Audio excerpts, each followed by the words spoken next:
Thanks for your patience. Thank you, Dr. Yehuda, for a completely fascinating and relevant talk. I'm just going to piggyback on some of the themes that came up and speak from a personal position. I am a daughter of 2 Holocaust survivors. So in some ways, I'm sort of the translation of theory into being. I'm speaking to you as someone who actually carries the kind of epigenetic change that Dr. Yehuda was just describing. And I'm really struck by that phrase spoken by the Holocaust survivor who said, "I don't live in the past lives in me." That's such a gorgeous, succinct expression for this notion of what we carry. And that we don't just carry our own past, it turns out we carry the past of those that came before us. And this idea, used to feel kind of metaphoric.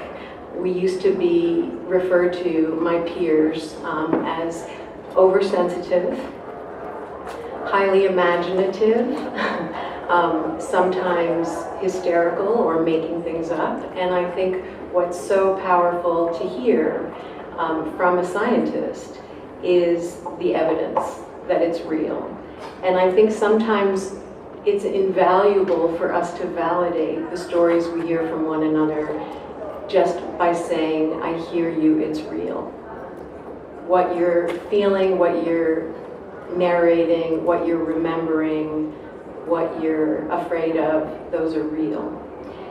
And as someone who describes herself as the second generation, which is a relatively new term, let me just tell you quickly how my parents fit into the paradigm that Dr. Yehuda was speaking about. My father was born in Germany, and he was in Buchenwald concentration camp from the age of 15 to 16.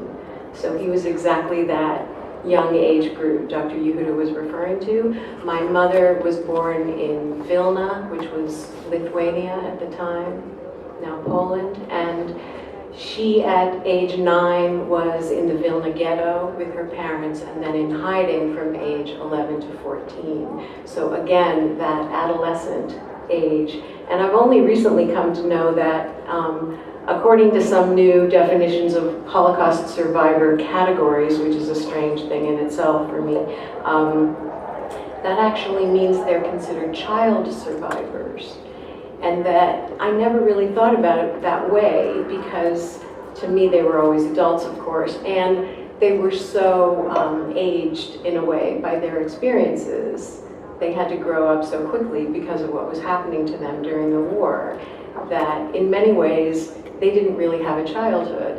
And so I didn't think of their trauma as having occurred during their childhood. So that's a kind of mind shift that even now I'm going through. I think it's really important to consider, as people have been talking about yesterday and today already, the power of language. And that's why when I just described this idea of thinking of my parents as child survivors and not adult survivors, how that language shifts my perception and my feeling about their experience. I also think when we try and differentiate between resilience and healing, we're trying to do the same thing. Like, what do the words represent to us? And when we also talk about trauma that is unspeakable, we hear that a lot, right? The inability to even find language for one's experience. To be so respectful, and I know you're already doing this, but I just want to underline it, to be so respectful of the language people choose to use for themselves.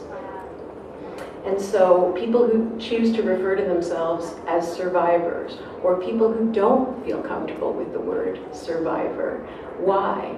Let people choose their own language, and that includes even the word trauma, which is so pervasive right now.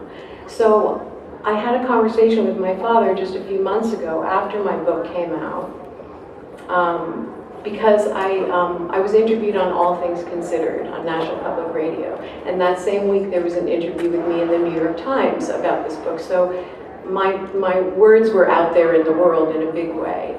And my father called and said, "My endocrinologist heard you on the radio." and he was very excited about this. And he said, "I have a question for you. do you think I was traumatized? Yeah, and so I did what you just did, but I tried to keep my wow silent on the phone, and I just waited a second, and then I said, I don't know, Dad, what do you think? And he said, I don't know, I've never really thought about it before.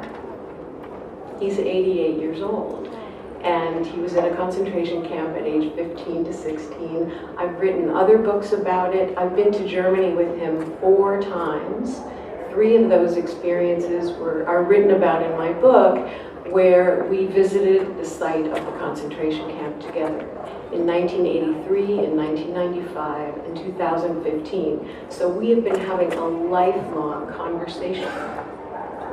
My mother was much less willing and able to speak about her experiences, and so she had the more unspeakable form of trauma. But just getting back to that word trauma, this idea that my father never defined his own experience that way.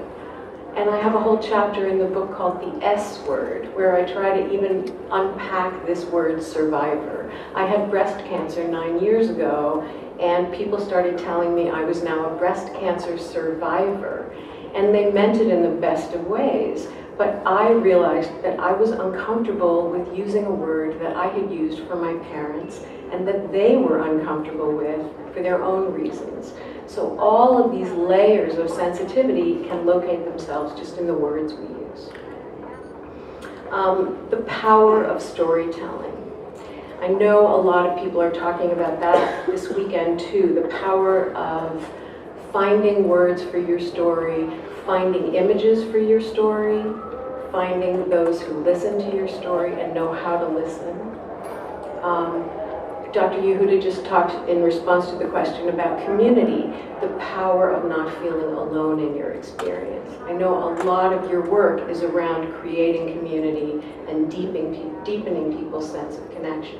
One of the most significant things for me was not just talking to other descendants of Holocaust survivors to see what we had in common, but really what became the basis for this book was looking at other populations, other cultures, other histories of inherited trauma. So even though in my childhood I did grow up in a community of Holocaust survivors and their families, I also felt deeply connected to African American communities who had legacies of centuries of inherited trauma from slavery, inherited trauma from racism, from systemic racism, from Jim Crow, from lynching histories. All of this pervades the whole culture. So rather than feeling isolated in my family experience, I started to recognize this connects me to everyone. I started studying the descendants of people who survived Hiroshima and Nagasaki. And in Japanese, the language they use for survivor is bomb-affected person, a word called hibakusha. And that fascinated me, this idea that they use the word survivor for someone who maybe walked away from a plane crash or a car accident. But bomb-affected person is both very specific and kind of detached. This thing happened to me, it affected me, but I am not it, right? So again, the language that helps you create a sense of identity, a sense of, am I what happened to me, or am I someone who had an experience that I now carry, that it lives inside me biologically, psychologically, emotionally? The sacred task of listening is something I know you're also really talking about this weekend, the spiritual power of what we're doing here. The validation of someone's experience and their effort toward not being defined by that experience. It is a spiritual practice, both individually and collectively. That applies to historical trauma as well as individual trauma. So that sense of empathy, it took me a sudden revelation to realize that when we say Vietnam and we use that word as a shorthand for war, we're actually referring to someone's country. Vietnam is not a war, Vietnam is a country. So the Vietnamese actually call it the American War. The power of words. The last thing I want to leave you with, because I think my time is up, is an image. of kintsugi. I don't know, do I need to do this? Oh, there we go. I know there's a yoga teacher in the room who's using this image too. Kintsugi is the art of golden repair. It's a Japanese practice of taking broken pottery and filling in the cracks with gold. Again, something very literal, but as a metaphor, it's so perfect for those of us who are looking at trauma and resiliency. Sometimes kintsugi is translated as the art of embracing damage. Or there's another translation that I have here somewhere, the art of beautiful scars. So this idea that healing and resiliency together create a bowl filled in its cracks with gold is both a visual reminder that we can be more whole because of what we've been through and what we carry.